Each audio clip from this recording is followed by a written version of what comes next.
definitely walked into about 5 spider webs on the way in here.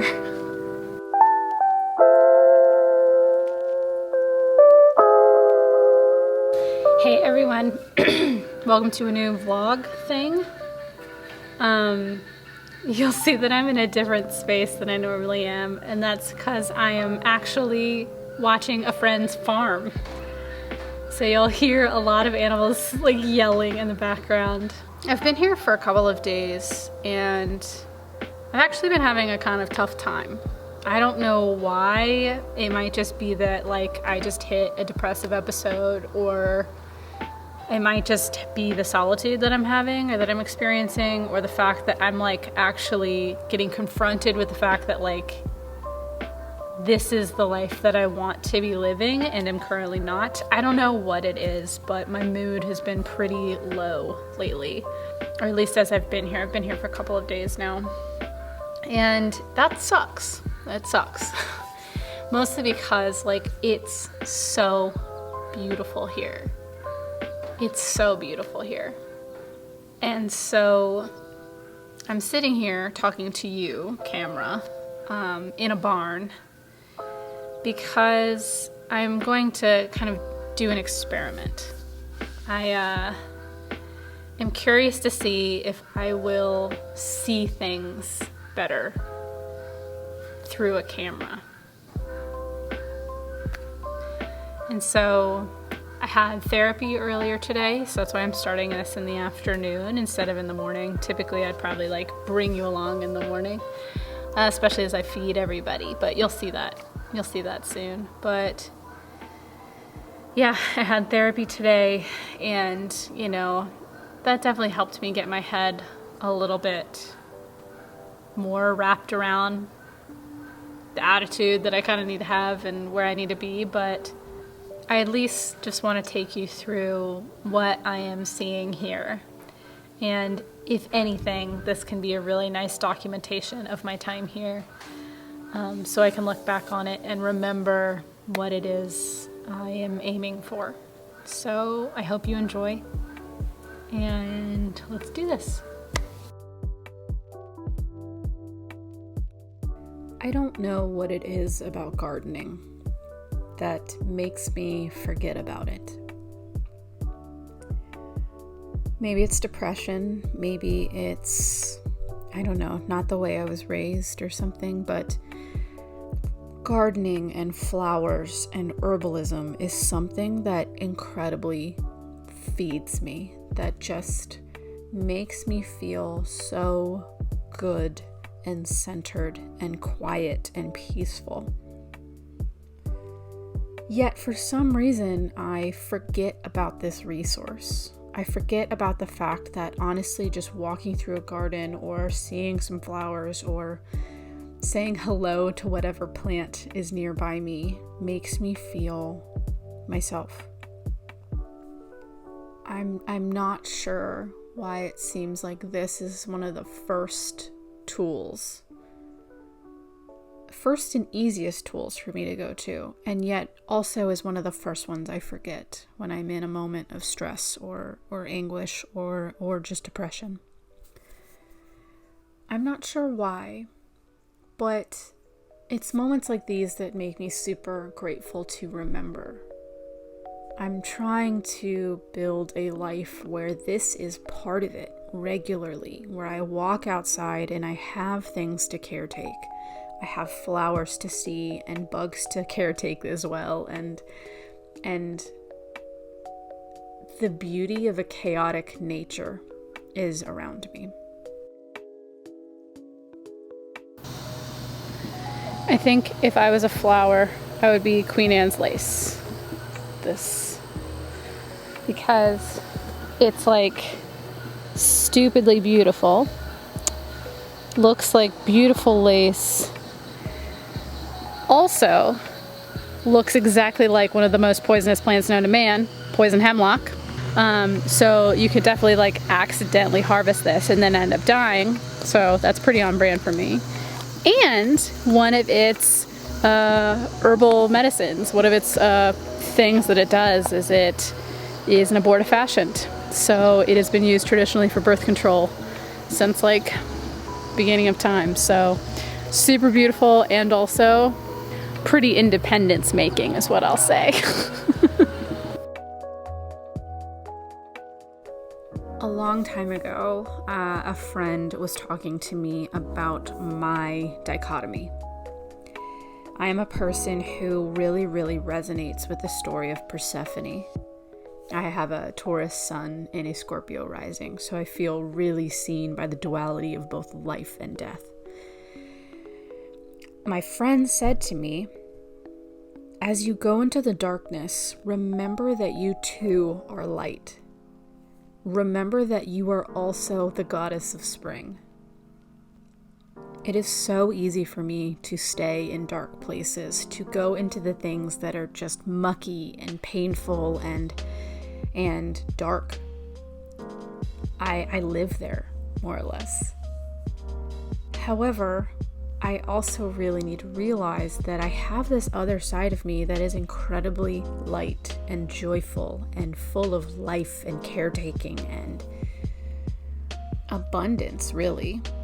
And I don't mean that in the like eye roll abundance way, but in the way of just the act of growing things and providing for nature and providing for myself is just something that is so beautiful. However, I forget. I love fall and winter so much. I love them so much. I feel so alive. And I basically almost hold my breath through spring and summer just to get to those months again. However, there's something so beautiful about spring and summer that I just am not sure how to tap into yet. It's this idea of this is the environment that things grow in. This is the environment that supports people and supports food and allows for this amazing abundance of nourishment, really. To me, it makes me feel really tired. And I think that's something that I'm going to be working on for the rest of my life, is just remembering that I am both of these people. I can be super nourished by the fallow times, and yet I can also lean in and appreciate what comes in the spring and summer. Just have to show this amazing cloud. I call those Olympus clouds because when I was young, I used to think that that's where the Greek gods would reside, in any of the like big cumulonimbus or cumulus clouds that look like they belong to Mount Olympus. Excuse me. Excuse me, chicken. Can I help you?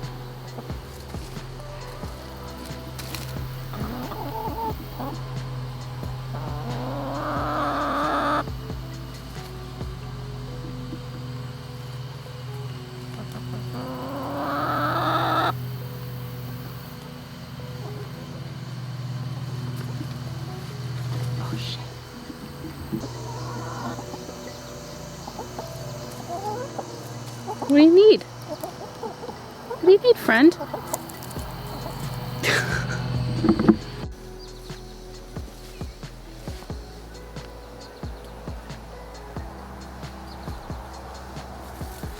Ooh, cicada!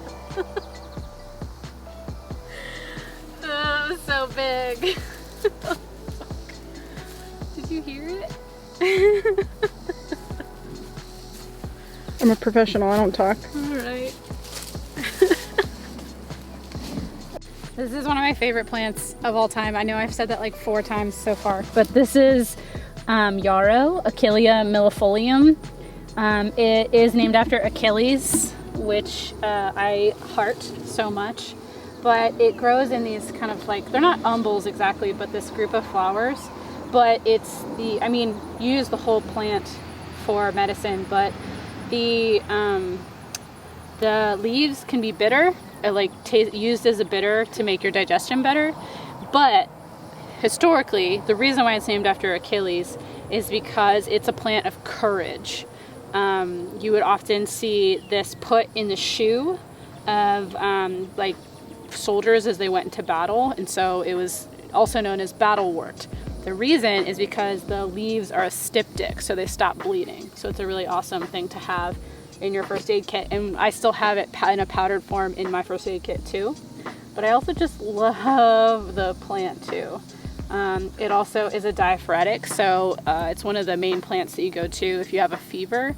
And diaphoretic basically just means that, like, say that your body is a house and you have a fever, so it's really hot in the house. And a diaphoretic basically opens the windows of the house so that the air can actually circulate. It doesn't get rid of your fever like aspirin does, but basically it opens the windows so that it could actually kind of let off some of the hot air so that your body can do what it needs to do. Amazing. Love it. Best plant. I know I say that everything is my favorite, but like, this is Elder Mar, the Elder Mother. I have Rosemary Gladstar to thank for loving this frickin' tree. It's just so amazing. Look at these berries. I'm probably going to harvest some.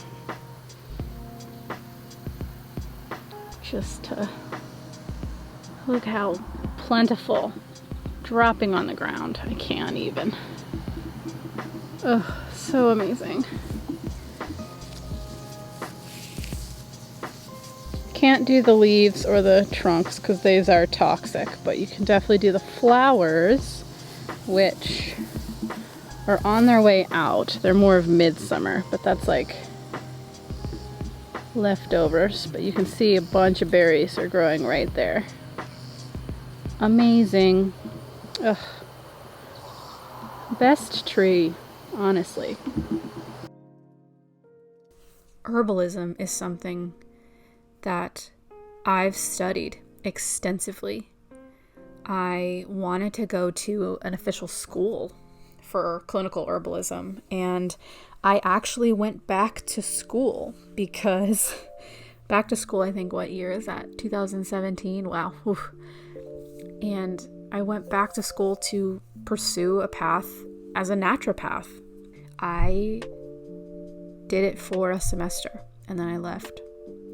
Because I think what I realized is I enjoy the process of growing and harvesting and having a relationship with these medicines, but I didn't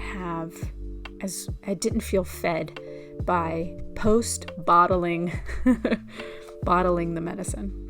But I realized very quickly that isn't actually what fed me. It's the relationship with the earth. It's having my hands in the dirt. And then I dropped herbalism really quickly for some reason. I think it's because I struggled a lot with having an interest and a hobby, or having a set of knowledge and skills and pursuing a set of knowledge and skills for a reason other than capitalistic reasons. It was really hard for me to continue down that path if I wasn't going to become an herbalist, capital H. And so I kind of dropped it. But I realized that having this knowledge, seeking this knowledge, having relationships with these plants and herbs and flowers can be an end to itself. Genuinely. It can be something that feeds me and supports me and makes me come alive. I can choose to continue to have this thing in my life, this passion in my life, this daily choice in my life to have connection with nature in whatever way I can. And it doesn't have to be for capitalism. It can just be for joy. Like, as I look into my future and I think about where I want to move and what I want to build and what I want to grow and where I want to be, a type of homestead is in that. However, I don't need to turn it into a farm.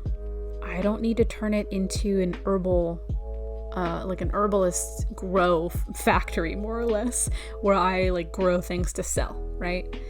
It can truly just be my pleasure and my wish to engage with the world in this particular way. And I can do it for joy. I don't have to do it for all these other things. And so because I was on this farm and had these moments and these connections, I remembered that. This farm that I'm on is a restorative farm. It's not there. They don't sell anything. They provide food for themselves, and then they do things in the ground and in the landscape and in the ecosystem that restores it to a healthy state. And like, yes, that takes money. Yes, that takes a certain amount of dedication and study and really sweat equity, right? But that is just as important as anything else. And really, that's why I'm here. That's what I remembered. That's the conversation I had, taking care of this place, even temporarily. And really, that's what I treasure about this experience.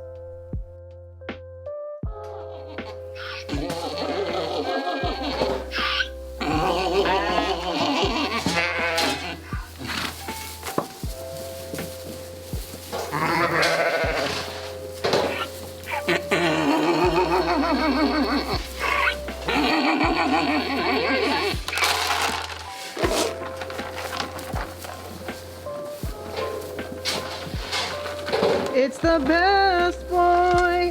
Look at him chew.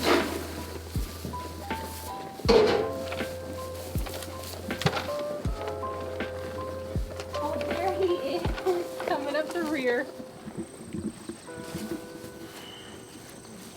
What are y'all doing over here? Good boys. Look at these fools. I love you.